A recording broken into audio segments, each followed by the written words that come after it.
아멘. 네, 하나님 말씀 보겠습니다. 하나님 말씀 갈라디아서 3장 19절입니다. 갈라디아서 3장 19절부터 25절까지 우리 성경 보고 한 절씩 교독하겠습니다. 갈라디아서 3장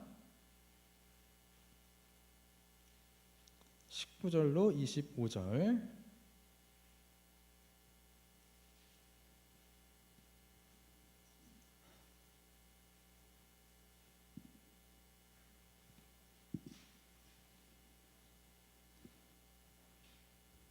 네, 다 찾은 줄 알고 우리 같이 합독하겠습니다. 갈라디아 3장 19절로 25절 우리 천천히 같이 읽어봅시다.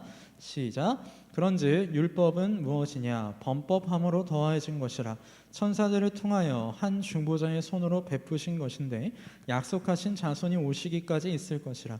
그 중보자는 한 편만 위한 자가 아니나 하나님은 한 분이시니라. 그러면 율법이 하나님의 약속들과 반대되는 것이냐? 결코 그럴 수 없느니라. 만일 등이 살게 하는 율법을 주셨더라면 의가 반드시 율법으로 말미암았으리라. 그러나 성경이 모든 것을 죄 아래에 가두었으니 이는 예수 그리스도를 믿음으로 말미암는 약속을 믿는 자들에게 주려 함이라. 믿음이 오기 전에 우리는 율법 아래에 매인 바 되고 계시될 믿음의 때까지 갇혔느니라. 이같이 율법이 우리를 그리스도께로 인도하는 초등교사가 되어 우리로 하여금 믿음으로 말미암아 의롭다함을 얻게 하려 함이라. 믿음이 온 후로는 우리가 초등교사 아래에 있지 아니하도다. 아멘. 자, 오늘 이제 목사님이 하셔야 되는 날인데 목사님이 아시는 분은 아실 텐데 지금 우리 교단의 대표 총회장이라고 하죠. 총회장 지금 일을 하고 계시는 바람에 가뜩이나 바쁘신 분이 좀 더 바쁘세요. 그래서 아마도 종종 제가 셋째 주에 계속 말씀을 전하지 않을까 싶은 그런 불길한 예감이 듭니다. 자, 오늘은요 우리 지난달에 했었던 하이델베르크 문답 44주일 나머지 두 개의 문답을 함께 보고 마치도록 하겠습니다. 여러분 오늘 우리가 읽은 본문은요 계속해서 어떤 표현이 등장을 하냐면 율법이라는 표현이 등장하게 됩니다. 율법, 우리가 교회 다니면서 참 많이 들었던 단어입니다. 그렇죠? 그런데 율법이라는 단어가 주는 뉘앙스는요 뭐 그렇게 밝지만은 않아요. 뭔가 조금 우리를 억압하는 것 같고 뭔가 조금 옛날 구식인 것 같은 느낌이 들고 하는 것입니다. 그런데 결론부터 얘기하자면 율법은요 우리에게 반드시 필요한 것입니다. 하나님께서 우리에게 율법을 주신 데에는요 이유가 다 있어요. 그렇다면 하나님께서 율법을 주신 이유가 무엇이냐? 오늘 그 이야기를 하도록 하겠습니다. 오늘 말씀의 제목은 이겁니다. 율법을 왜 안 넘어가지? 윤혜 한 번만 넘겨줄래요? 이거 안 먹어. 네, 율법을 주신 이유, 이거의 오늘 말씀의 제목입니다. 자, 오늘 우리가 읽은 갈라디아서 3장 19절부터의 말씀은요 율법과 예수 그리스도의 복음을 계속해서 사도 바울이 비교하고 있는 말씀입니다. 무슨 소리냐? 이때 당시 갈라디아 교회에는요 어떤 사람들이 있었냐면 율법을 지켜야지만 구원을 받는다라고 주장하는 사람들이 있었어요. 율법을 지키지 않으니까 예수 그리스도를 구주로 믿고 율법도 지켜야지만 너네가 구원을 받을 수 있다라고 주장하는 사람들이 있었습니다. 이 사람들을요 조금 전문적인 말로 뭐라고 표현하냐면 율법주의자라고 표현을 합니다. 근데 사도 바울은 절대 율법주의가 아니에요. 여러분 율법으로는요 우리 이따 보겠지만 결코 구원을 받을 수가 없습니다. 유나야 나 마우스 좀 줄래요? 오직 율법으로는요 율법에 제시되어 있는 목적만 사용할 수가 있어요. 그럼 율법에 있는 목적이 무엇이냐? 그것도 조금 이따 보도록 하고 일단 오늘 본문 말씀부터 우리 한번 보도록 할까요? 우리 19절 말씀을 보면요 이렇게 말씀합니다. 그런즉 율법은 무엇이냐? 범법함으로 더하여진 것이라. 천사들을 통하여 한 중보자의 손으로 베푸신 것인데 약속하신 자손이 오시기까지 있을 것이라 라고 말씀하십니다. 자, 하나님께서 율법을 주신 이유가 여기 들어가 있어요. 율법을 왜 주셨느냐? 범법함으로 더하여졌다. 즉 법을 어김으로 하나님께서 더하여 주신 것이다 라는 겁니다. 여기에는요 율법의 목적이 나와 있어요. 근데 율법의 목적은요 굉장히 제한적입니다. 하나님께서 주신 율법의 목적은요 죄를 정하는 데 있습니다. 이걸 조금 어려운 말로 정죄라고 해요. 하나님께서 율법을 주신 이유는 정죄하시기 위함입니다. 또 이 율법은 어떻게 된 거냐면 천사들을 통하여 한 중보자의 손으로 베푸셨다. 여기서 천사들 그리고 중보자가 나오는데 여기서 중보자는 여러분 착각하면 안 돼요. 예수님 아닙니다. 여기서 중보자는요 모세예요. 모세. 구약시대에 시내산에서 모세가 하나님으로부터 직접 율법을 수여받습니다. 그때 그 주의를 천사들이 호위합니다. 그래서 오늘 사도 바울이 19절에 이런 표현을 쓰고 있는 것이죠. 즉 율법은 하나님께서 모세를 통하여 죄를 범하는 그것 때문에 율법을 주셨다라는 것입니다. 그런데 이게 언제까지 효과가 있느냐? 이 정죄의 효과는 예수님이 오시기까지 그렇습니다. 그렇다면 그 예수님 오시기까지 왜 그러느냐? 우리 20절 말씀 한번 볼까요? 20절이 좀 되게 아리송한 말씀인데 제가 읽겠습니다. 그 중보자는 한 편만 위한 자가 아니나 하나님은 한 분이시니라. 중보자 즉 모세는 한 편만 위한 자가 아니래요. 모세는요 제3자예요. 3자. 모세가 율법을 받았다고 해서 뭐 어떻게 하나님과 사람 사이에서 물론 이 역할을 하긴 했지만 모세는 제3자격으로 딱 떨어져 있는 거예요. 그런데 갑자기 뜬금없이 무슨 말씀이 나오냐면 하나님은 한 분이시니라 라는 이 말씀이 나옵니다. 이 말의 뜻은 무엇이냐면 성자 예수님과 성부 하나님은 하나다라는 뜻입니다. 지금 사도 바울은요 갈라디아 교회에게 복음에 대해서 설명을 하고 있어요. 그 복음은 예수 그리스도가 그 자체가 복음입니다. 그렇기 때문에 율법은 제3자를 통해서 부여된 것이지만 하나님으로부터 모세를 거쳐서 하나님의 백성에게 부여된 것이지만 복음은 한 분 하나님이신 성자 예수님과 성부 하나님 그 한 분 하나님께로부터 주어진 것이기 때문에 더 효과가 있다라는 말인 거죠. 계속해서 보죠. 21절을 보면 그러면 율법이 하나님의 약속들과 반대되는 것이냐? 이렇게 보니까 마치 율법은 나쁜 거라고 생각될 수가 있어요. 그런데 율법은요 하나님의 약속과 반대되는 것도 아니고요 나쁜 것도 아닙니다. 하나님께서 우리에게 율법을 주신 데는요 정죄의 목적 외에 또 다른 목적이 있어요. 22절 볼까요? 그러나 성경이 모든 것을 죄 아래에 가두었으니 이는 예수 그리스도를 말미암는 약속을 믿는 자들에게 주려 함이라 라고 말씀하세요. 여기서 성경은요 율법을 말합니다. 특별히 모세오경에 있는 그 율법들을 말해요. 즉 율법은 모든 것을 죄 아래에 가두어 두었다라고 합니다. 사람의 행위들을 죄 아래에 딱 가두어졌어요. 그러니까 사람의 악한 행위들을 가리켜서 이건 죄야 라고 율법이 정죄하고 있습니다. 그런데 왜 그렇게 됐느냐? 예수 그리스도를 믿음으로 말미암는 약속을 믿는 자들에게 주려 한다라고 했어요. 율법을 통해서 믿음으로 인도하고자 하는 것입니다. 여러분 율법의 실제적인 기능이 뭐냐면요 오늘 22절에 말씀하는 것처럼 모든 사람을 죄의 속박 안에 가둬두는 거예요. 죄된 것을 이건 죄야 라고 정함으로 말미암아 너는 죄인이야 라고 딱 가둬두는 겁니다. 그래서 사람으로 하여금 죄 아래에 완전히 갇혀서 어찌할 수 없는 나를 깨닫게 해요. 그래서 그리스도를 통한 하나님의 구원의 은혜를 전적으로 바라보게 합니다. 자, 여기서 좀 중요한 말이 나왔어요. 율법은요 내가 죄인이라는 걸 깨닫고 하나님을 바라보게 한다라는 것입니다.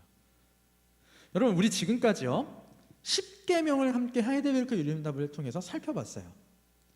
오늘 우리가 살펴본 113문, 115문은 이제 무슨 얘기가 나오냐면 그 10계명을 우리가 지킬 수 있느냐라는 겁니다. 질문해 볼까요? 상현이 있다가 내가 질문할 질문이 있기 때문에 패스하고 상일아 10계명을 우리가 완전히 다 지킬 수 있을까요? 네, 못 지켜요. 못 지킵니다. 그럼 115문에서는 무슨 얘기를 하냐면요 어차피 못 지킬 10계명을 우리에게 왜 주셨습니까? 라고 질문하고 있어요. 오늘 이제 그 두 질문에 대한 답을 찾아보도록 하겠습니다. 오늘 본문에서 사실 제일 중요한 부분은요 24절과 25절에 있어요. 근데 그 전에 23절을 보면 믿음이 오기 전에 우리는 율법 아래에 매인바되고 계시될 믿음의 때까지 갇혔느니라 라고 말씀합니다. 자, 여러분 지금 제가 계속 반복해서 얘기하는데 율법의 기능이 뭐라고요? 정죄하는 기능이라고요. 율법 때문에 모든 사람은 죄인이라고 정해집니다. 그러면 그 정죄에서부터 언제 무죄로 해방이 되냐면 믿을 때 해방돼요. 예수 그리스도를 믿는 사람만이 이 율법의 정죄에서부터 자유로워질 수가 있습니다. 그래서 이 선절이 이렇게 되어 있는 거예요. 믿음이 오기 전에 우리는 율법의 메인바 되었다. 그럼 바꿔봅시다. 믿음이 온 후에는 우리는 율법의 메인바가 된 거예요? 안 된 거예요? 안 된 거예요. 그래서 율법의 역할이 뭐냐? 자, 우리 24절, 25절 같이 한번 읽어볼까요? 24절, 25절 시작. 이같이 율법이 우리를 그리스도께로 인도하는 초등교사가 되어 우리로 하여금 믿음으로 말미암아 의롭다함을 얻게 하려 함이라. 믿음이 온 후로는 우리가 초등교사 아래에 있지 아니하도다. 자, 여기 나오를 보니까요, 초등교사라는 단어가 등장하고 있습니다. 바울이 말한 이 초등교사는 뭐 하는 사람일까요? 우리 송이처럼 어린이집에서 어린아이들을 양육하고 가르치는 그 사람을 초등교사라고 말할까요? 그 개념이 아니에요. 이 초등교사라는 개념은요, 당시 시대상을 제가 조금 설명해 드려야 되는데, 이때는 로마 시대죠, 여러분. 근데 로마 시대에는요, 계급 사회죠. 왕족이 있고 귀족이 있고 평민이 있고, 평민 밑에 또 뭐가 있었을까요? 노예가 있었어요. 이 초등교사는 어떤 신분의 사람이 하는 거냐면 노예가였어요. 귀족 집안의 노예가 귀족의 자녀를 양육하던 사람이에요. 그게 초등교사예요. 자, 그럼 머릿속에 한번 이제 그림을 잘 그려보셔야 됩니다. 자, 귀족 집안에 자녀가 있어요. 근데 주인이 노예 중에서 아주 똑똑한 사람을 이 자녀의 초등교사로 삼아놨어요. 이 초등교사는요, 이 자녀에 대한 절대적인 권한을 갖고 있어요. 자, 그럼 여기서 퀴즈. 자녀가 높은 상태예요? 초등교사가 높은 상태예요? 지금 이 상태에서는? 윤희야, 누가 더 높은 상태예요? 맞아요. 노예이지만 초등교사가 높은 상태예요. 그런데 이 아이가 다 자랐어요. 다 자라서 더 이상 초등교사가 필요하지 않아요. 그러면 이 초등교사는 다시 뭘로 돌아가요? 노예로 돌아가요. 즉, 초등교사가 하는 역할은 뭐냐면 이 주인의 자녀를 성장시키는 역할이에요. 성장시켜서 성년에 이르도록 이제 사회의 구성으로 한 역할을 감당할 수 있도록 키워주는 역할이란 말이에요. 율법의 역할이 그 역할이에요. 율법의 역할이 우리를 어디로 인도하는 거냐면 예수 그리스도로 인도하는 그 초등교사의 역할을 한다라는 것입니다. 여러분, 아까 율법을 하나님께서 주신 목적이 뭐였냐면 정죄라 그랬죠. 근데 그거는요, 표면적인 이유예요. 내면적인 진짜 이유는 무엇이냐면 율법을 통하여 예수 그리스도를 믿도록 하는 데 있습니다. 자, 오늘 지금부터 이제 그 내용을 한번 살펴보도록 하죠. 자, 우리 114문 보도록 하겠습니다. 114문입니다. 제가 문제 읽을 테니까요, 여러분 답 한번 읽어주십시오. 그런데 하나님께 돌아온 사람이 이 계명들을 완전히 지킬 수 있습니까? 시작. 아닙니다. 가장 거룩한 사람이라도 이 세상에 살 동안에는 이러한 순종을 겨우 시작했을 뿐입니다. 그러나 그들은 굳은 결심으로 하나님의 일부 계명만이 아니라 모든 계명에 따라 살기 시작합니다. 제가 아까 상일이한테 물어봤어요. 10계명 다 지킬 수 있느냐? 없다라고 대답했습니다. 정답이에요.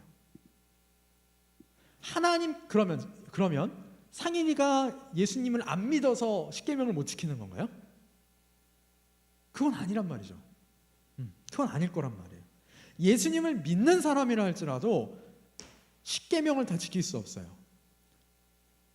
10계명을 지킬 수 없다는 말은 뭐냐면 하나님께서 정하신 모든 율법을 우리는 그 누구도 다 지킬 수 없습니다. 전도서 7장 20절 말씀을 보니까요, 이렇게 말씀합니다. 선을 행하고 전혀 죄를 범하지 아니하는 의인은 세상에 어떻대요? 없답니다. 죄인이 아닌 사람은 없어요. 율법을 통해서 의인이 되려면요, 어떻게 해야 되냐면 모든 율법을 일평생 단 한 번도 어기지 않으면 의인 될 수 있습니다. 그런데 잘 생각해 보세요. 우리는 10계명도요, 일평생 단 한 계명도 온전히 지킬 수 없습니다.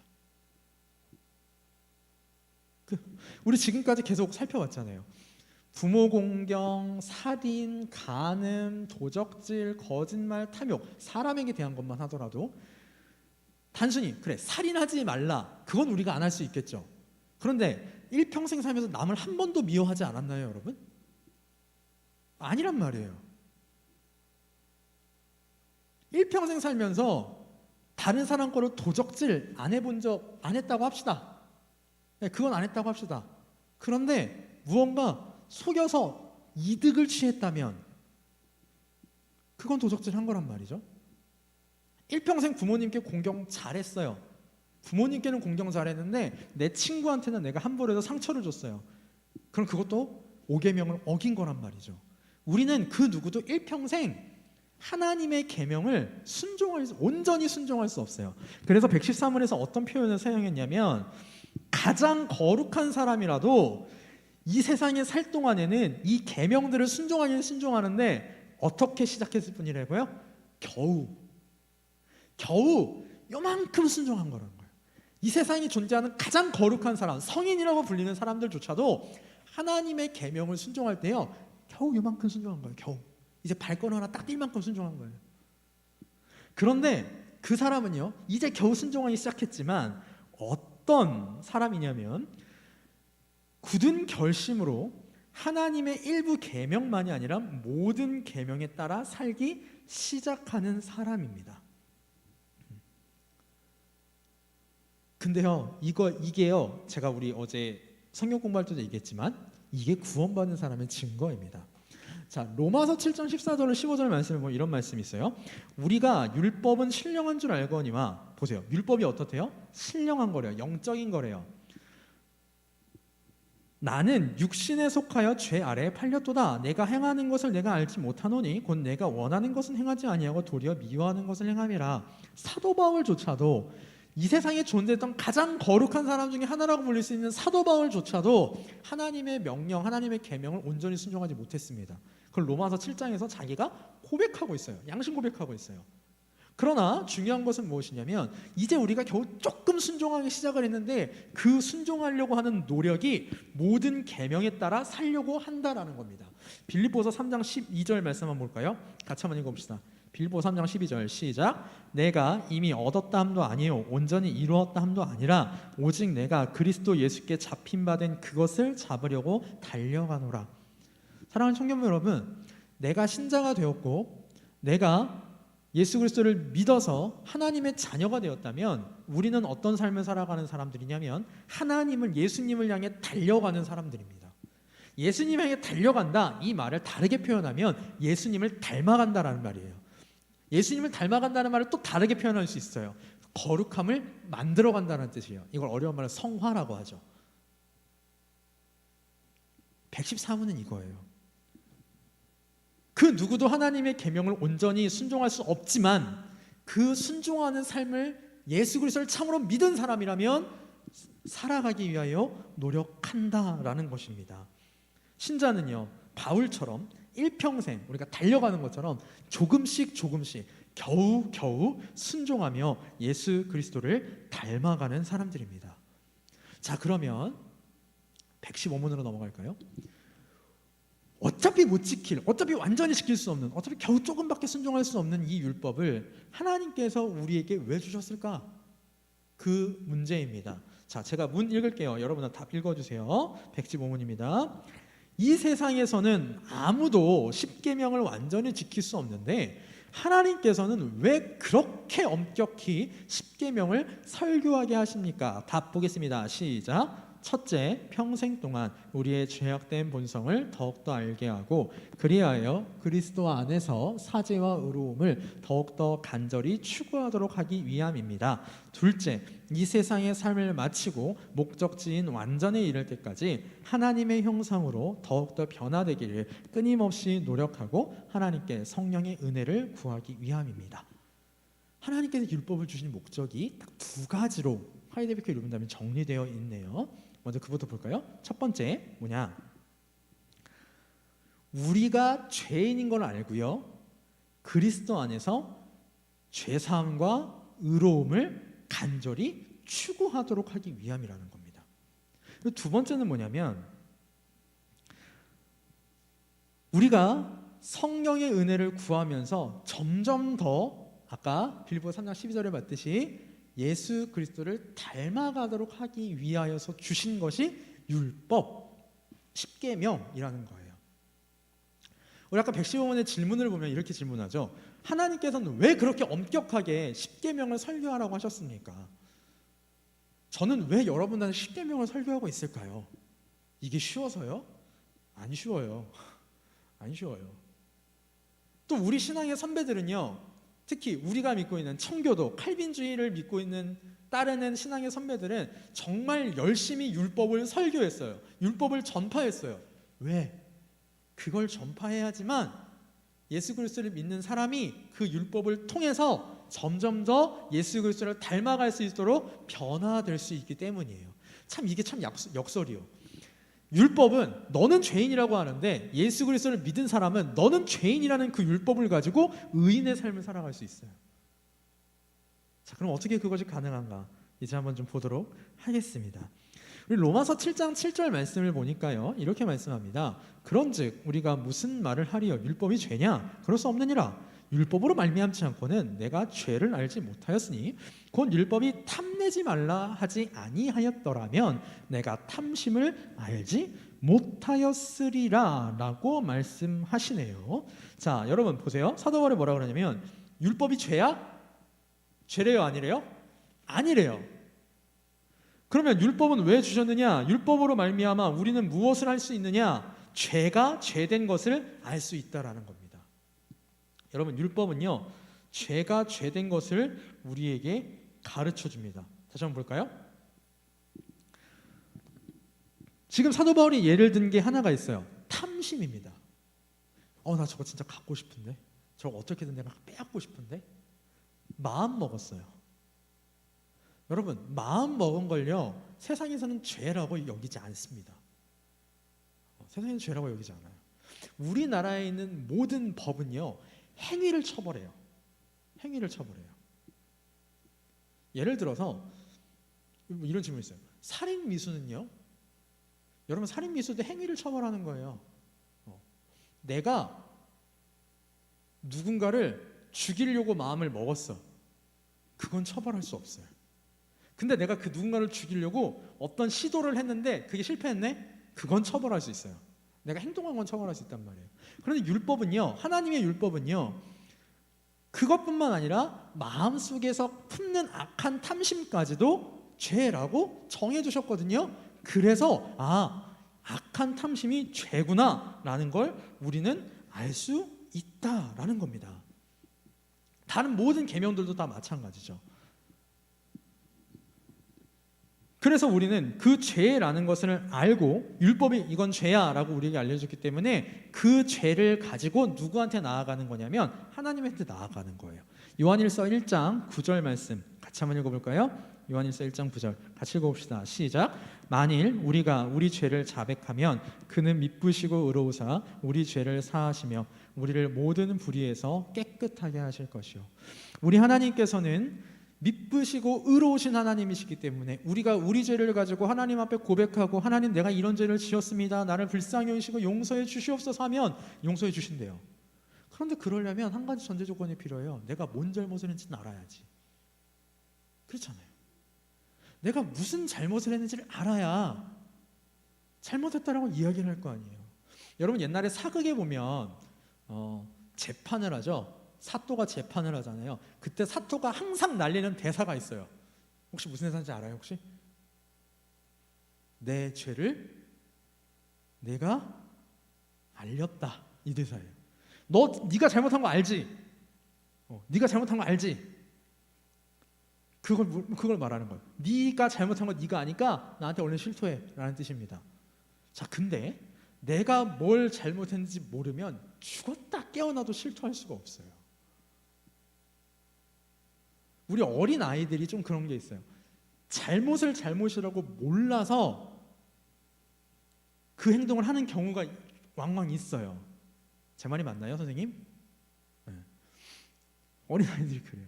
여러분 집에서 키우는 개도 그래요. 제가 예전에 이렇게 이제 즐겨보는 프로그램 중에 하나가 뭐냐면 EBS에서 하는 세상에 나쁜 개는 없다라는 프로그램인데 거기에 셰퍼드 한 마리가 나왔는데요. 걔가 진짜 아직 애기고 조금 똑똑해요. 근데 걔가 문제가 뭐냐면 그렇게 주인을 물어요. 근데 무는 게 이렇게 피나게 앙 하고 무는 게 아니라 옷을 자꾸 물어서 옷이 나만 하는 게 없어요. 근데 이유가 뭐냐면 얘가 나쁜 행동이라는 걸 모른다라는 거예요. 문제는 사람도 마찬가지예요. 나쁜 행동인 걸 모르면 그게 죄인지를 몰라요. 그래서 하나님께서는 율법을 통해서 아니야 너네 그렇게 하면 안 돼. 이건 죄야 라고 가르쳐 주신 겁니다. 자, 실제적인 예를 하나 좀 들어볼까요? 제가 아까 상현이한테 질문한다 그랬죠. 상현이 운전병 하면서 휴게소 많이 가봤지. 자, 상현이가 이제 운전병을 하면서 이제 운행을 나갔다가 배차를 나갔다가 휴게소를 들렸는데 배가 너무 아파서 화장실에 들어갔어요. 그래서 그 큰일 보는 칸에 들어갔는데 뚜껑이 닫혀 있는 거야. 사실 여기서 좀 불안하긴 하죠. 뚜껑을 열었는데 뜻하지 않은 걸 목격하게 된 거죠.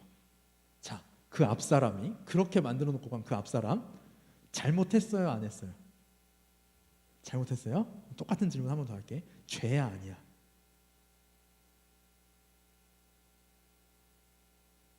그러니까 질문 좀 바꿔볼게요. 우리나라에서 그 행동을 처벌할 수 있어요, 없어요?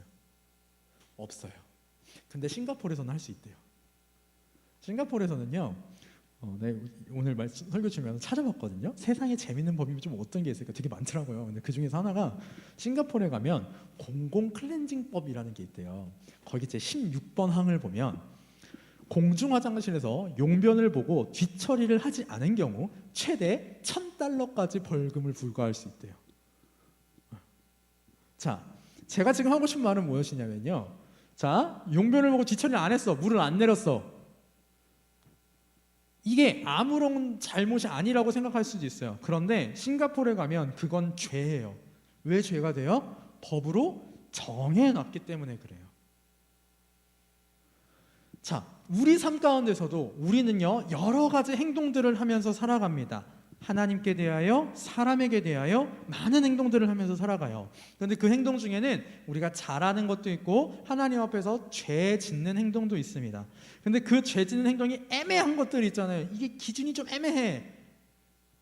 그때 우리는 뭘 들여다보는 거예요? 하나님께서 주신 율법을 들여다보는 거예요. 아, 하나님께서 요건 죄라고 하셨구나. 아, 다른 사람을 미워하는 게 죄구나, 내가 죄를 지었구나 라는 걸 깨닫고 그 죄를 가지고 하나님 앞에 나아가서 하나님, 내가 이런 죄를 지었사오니 나를 용서하여 주시옵소서가 가능하다라는 겁니다. 사랑하는 청년부 여러분, 우리는요, 십계명과 성경에 나와 있는 모든 율법들을 알아가는 데 있어서 게으르면 안 됩니다. 그걸 알면 알수록요, 우리는 더더욱 하나님의 은혜 가운데 또 하나님이 원하시는 삶을 살아가는 것이 가능합니다.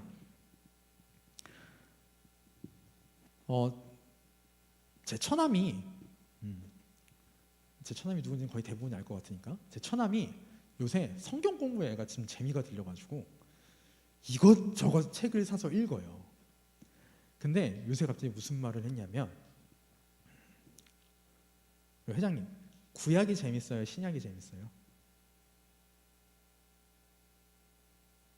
그러니까 질문 좀 바꿀게. 구약이 읽기 편해요? 신약이 읽기 편해요? 구약이 더 읽기 편해? 오, 대박인데? 아는 내용이 많아서. 만약에 여러분들이 그냥 줄글로 쭉 읽는다면 구약이 읽기 편할 것 같아요? 신약이 읽기 편할 것 같아요? 신약이 여러분 훨씬 읽기 편합니다. 최소한 신약은 뭔 소리인지는 알아들어. 근데 구약은요, 뭔 소리인지 모를 게 너무 많아요. 특히 이제 그 선지서 가보잖아요. 이게 뭔 소린가 싶은 것들이 진짜 많아요. 근데 얘가 요새 성경 공부를 좀 하더니 저한테 갑자기 뭐라면, 형, 전 구약이 이렇게 재미있고 은혜가 많은 건지 몰랐어요, 이렇게 얘기를 하는 거예요. 구약에 나와 있는 율법의 내용들의, 율법의 의미를 알고 구약에 나와 있는 예수 그리스도에 대한 예언을 애가 알더니 구약이 재밌어요. 여러분, 율법 하면요, 제가 아까 지금 물어보진 않았는데 솔직하게 재미없잖아. 딱딱하잖아. 십계명, 그래, 십계명은 우리한테 뭐 그래 어느 정도 영향을 끼치겠지만 우리 구약에 나와 있는 의식법이라는 건 제사 드리는 법이에요. 제사 드리는 법, 그리고 시민법들, 이스라엘 백성에게 준 시민법들, 그게 나랑 무슨 상관이 있는데요? 근데요, 거기에 숨겨져 있는 의미들은 하나님께서 우리가 어떻게 살기를 원하시는지를 알려주시는 의미들이란 말이죠. 그래서 우리는 율법 알기를 게을리해서는 안 됩니다. 그러므로 우리는 율법을 통해서 이게 죄구나, 그걸 알고 하나님 앞에 나가서 하나님 나를 용서해 주시고 내가 이 죄를 범하지 않는 하나님이 원하시는 의로운 삶을 살아갈 수 있도록 도와달라고 우리는 율법 때문에 구할 수 있습니다. 두 번째로 넘어가겠습니다. 율법의 두 번째 주신 이유는요, 다시 한번 읽어볼게요. 이 세상의 삶을 마치고 목적지인 완전에 이를 때까지 하나님의 형상으로 더욱더 변화되기를 끊임없이 노력하고 하나님께 성령의 은혜를 구하기 위함입니다 라고 말씀합니다. 여러분, 율법을 통해서요, 우리는 뭘 할 수 있냐면 하나님이 우리에게 원하시는 모델을 알 수 있어요.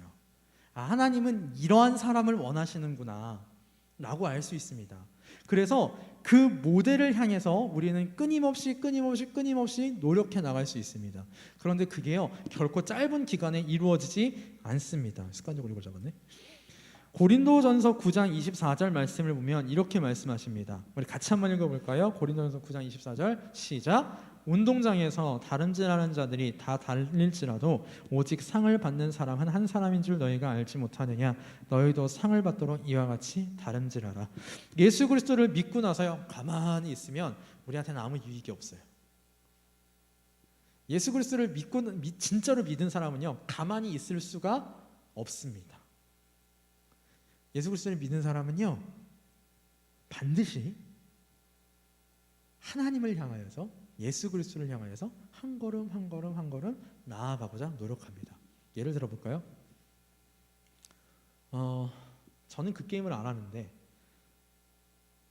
상일아, 롤 게임 시작하면 나오는 대사가 뭐니?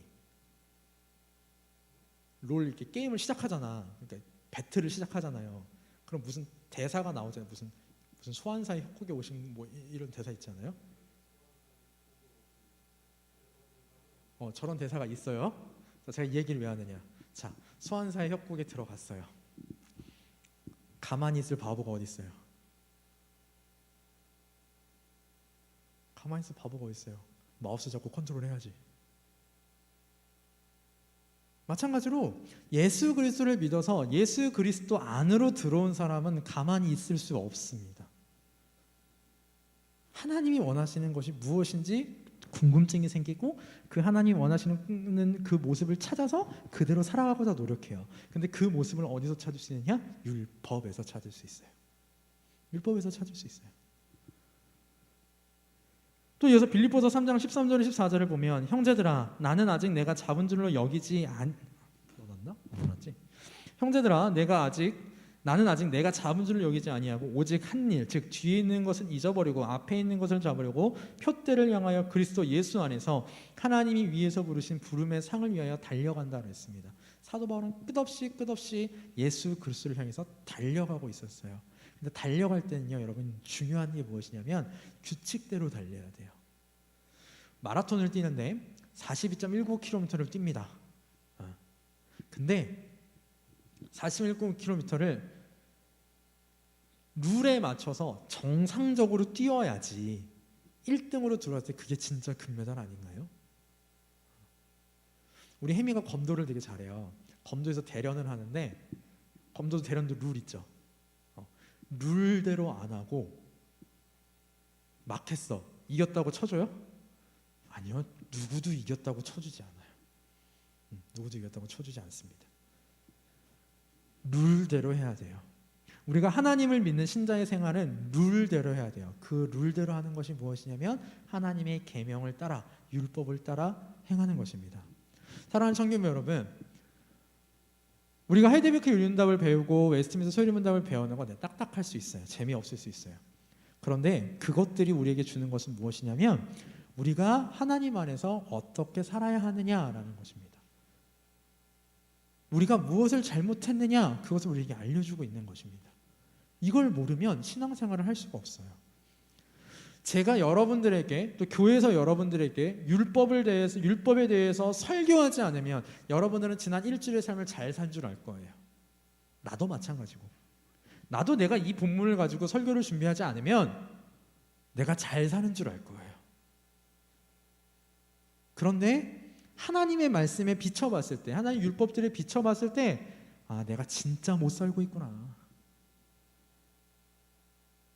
그걸 알 수 있습니다. 그리고 하나님의 율법에 비춰서 내가 못 살고 있다는 걸 알면요, 뭘 하게 되냐면, 우리 오늘 요리문답 맨 마지막 문장에 답이 있는데 이렇게 돼요. 하나님께 성령의 은혜를 구한다라고 그랬어요. 기도하게 됩니다. 사랑하는 청년 여러분, 여러분들이 일상생활에서 얼마나 기도하고 사시는지 저는 모릅니다. 우리 청년부 안에서 일상생활에서 성경 공부도 하고 큐티도 하는 사람들이 있다는 거는 알고 있어요. 그런데 그게요, 기도로 이어지지 않잖아요. 절대로 그렇게 살 수 없어요. 절대로. 장담할게요. 오늘 이 시간, 오늘 청년부 예배를 통해서 아, 그래, 하나님의 법대로, 하나님의 율법대로 살아야지 결심할 수 있어요. 굳게 결심할 수 있어요. 내가 목에 칼이 들어와도 나는 하나님의 말씀대로 산다, 결심할 수 있어요. 기도 안 하잖아요. 봐라, 일주일 넘어가나. 절대 안 넘어가요. 마귀가 절대 우리를 그렇게 가만두지 않습니다.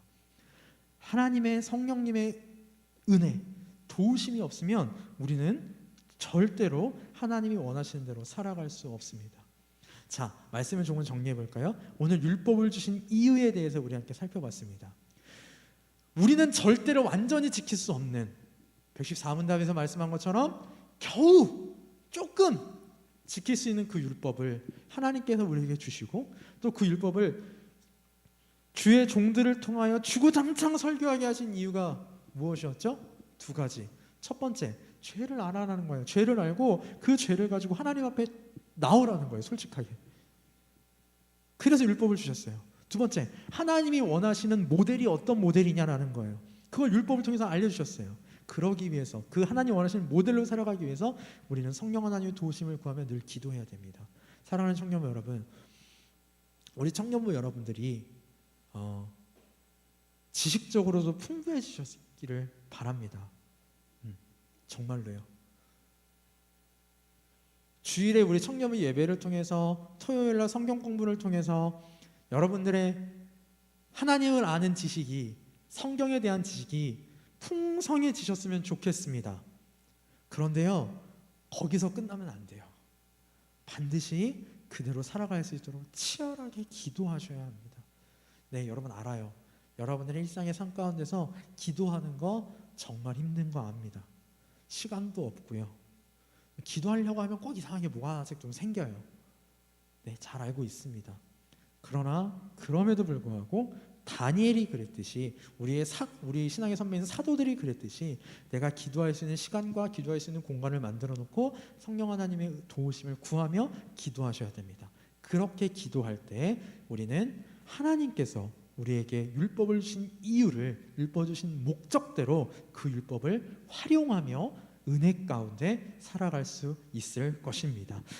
우리 잠깐 이 시간 함께 통성으로 기도하겠습니다. 우리 시간 기도할 때 하나님 아버지, 오늘 율법을 주신 이유에 대하여서 배웠습니다.